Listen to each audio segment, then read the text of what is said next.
Hello there, lovely people. It's Alex from Nintendo Life here, and today we are finally reviewing for you Mario Strikers Battle League, open brackets football, close brackets, for the Nintendo Switch. This review was originally written by me, so I get all the marbles. But anyway, that's more than enough waffling. Let's dive right into things.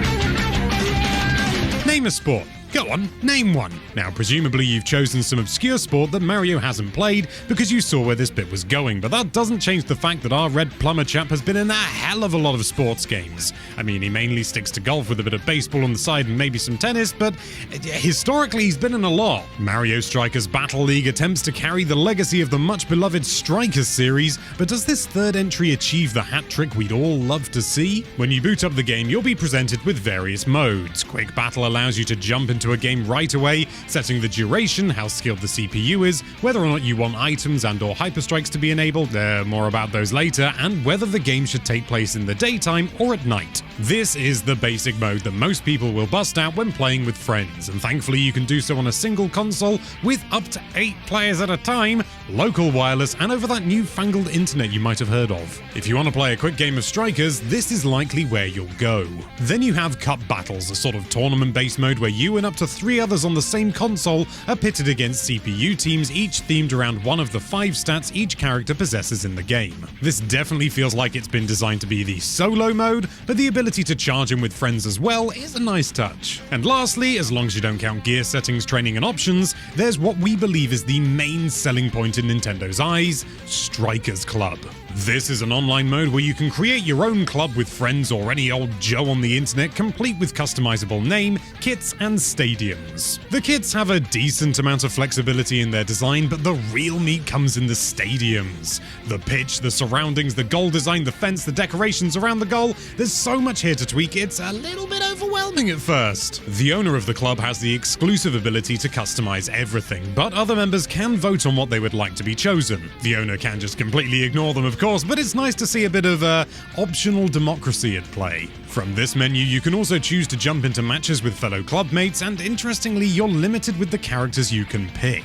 Each member chooses a character and any gear they'd like to wear, and then they are added to the pool of available players. This feels a little bit limiting at first, but it certainly helps to push the idea that you're really playing as a club, and even if a member isn't online, their choice of character is still having an impact. Your club's gear and stadium can also be used in any offline mode if you want to keep flying those particular colors despite not paying your broadband bill. Nice. But regardless of which mode you select, what matters most is the core gameplay. And what core gameplay? The rules are largely the same as real-life football / soccer, but with no referee or limitations on what limbs can be used and an electrified fence on the perimeter. Any character unfortunate enough to be tackled into it is stunned for a good few seconds, which is about as devastating as it sounds. You'll need to pass, lob, tackle, a lot, dodge, even more, and take shots at goal in order to win, and it's nothing short of excellent. The game's tutorial is arguably a lot to take in at first, but the more you play, the more the game's seemingly myriad mechanics slot neatly into place and become second nature. We're not dealing with Monster Hunter levels of complexity here, but you will have to employ all the tools in your arsenal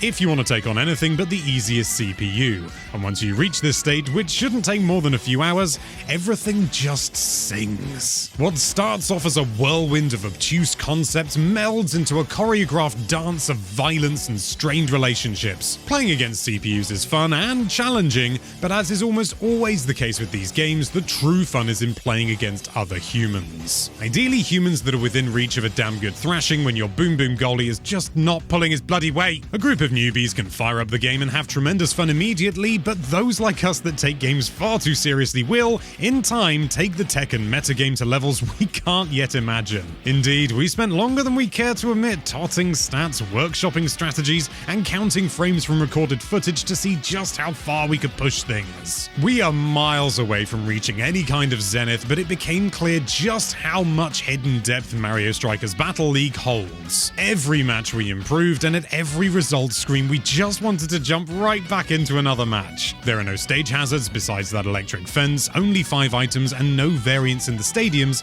besides aesthetics. In a lot of games, this would be considered a bad thing, but the core experience is so strong here that we're left with a beautifully pure and effortlessly refined sports game. This extends to balancing as well. As previously mentioned, all the characters have points in 5 stats, and each character's total number of points adds up to exactly 63. Some are better at shooting, some are faster, but all of them can be tweaked effortlessly using the gear system. Is your Toad too weedy to tackle opponents effectively? Slap enough of the right gear on him and he'll be tossing Bowser aside like tissue paper. Each item of gear does have a negative effect as well, meaning for each point gained in one stat, another point must be lost from another, meaning that no matter how much gear you burden your characters with, their total stat points will always add up to 63. Or less if you try and go beyond the maximum of 25 in a single stat, but we know you're not that silly. The only practical difference between characters that can't be changed in any way is their hyper strikes. By grabbing the big honking glowing orb that sometimes falls within reach and holding down the shoot button for long enough without even being lightly knocked by a nearby opponent, you can release a hyper strike. These are essentially super shots that, if successful, will score you 2 points instead of 1, and each character has their own flavor, such as Luigi's tornado kick, which simply has to be a reference to Super Smash Bros., or Toad's worryingly effective burrowing header. Hyper strikes appear overpowered at first glance, but they're surprisingly difficult to execute effectively. You need to be completely untouched by tackles or items for several seconds, and time button presses to improve their effectiveness, and then even then, Boom Boom the goalkeeper has a chance to repel the onslaught unless your timing is literally perfect. We think they're an excellent addition and only add to the gameplay rather than breaking it. As for presentation, well, let's just say the swathes of fans gushing over every tiny detail are entirely justified. This is easily one of the best looking and well animated games in Nintendo's history. Wario celebrating a goal by running in slow motion through a flurry of cash, Rosalina's frustrated harumph upon the opponent scoring, Waluigi's eerily accurate lip syncing of his own name. There is so much detail and sheer delight in every movement, heightening each character's established personality traits and taking them to their logical conclusion. Even outside the cutscenes, there's a wealth of superb animation to feast your eyes on, whether it's Mario booting Yoshi directly in the face, or Boom Boom expressing disbelief at failing to save a goal to a referee that's never even been there. But it doesn't stop at the visuals. The soundtrack goes so hard we were worried for our console's safety. Distorted electric guitars and heavy drums produce hardcore remixes of the likes of Super Bell Hill, Luigi's Mansion, and many more besides. You might not immediately notice them with all the carnage taking place on screen, but when you do, we dare you not to break out in a gigantic grin. Performance is borderline perfect offline. We encountered almost 0 dropped frames from the target 60 FPS, no matter how hard we pushed things. However, when playing online during the review period, things did get a little spottier. We imagine it's little more than network latency, but slowdown was something that we sadly ran into on occasion. It's by no means game-breaking, we never had any full-on hanging, but we were slightly disappointed that things weren't as seamless over the internet. Mario Strikers Battle League is a masterclass in competitive game design. What it lacks in options is more than made up for by just how much fun the game is, and it's absolutely gorgeous to boot. As it stands, it already feels like a complete product, but with the promise of future updates down the line, it gives us even more to get excited about. If arcade sport action isn't your bag, it'll likely do nothing to sway your opinion, but if you have even a passing interest in this kind of caper, Mario Strikers Battle League is the best sports game on Switch right now.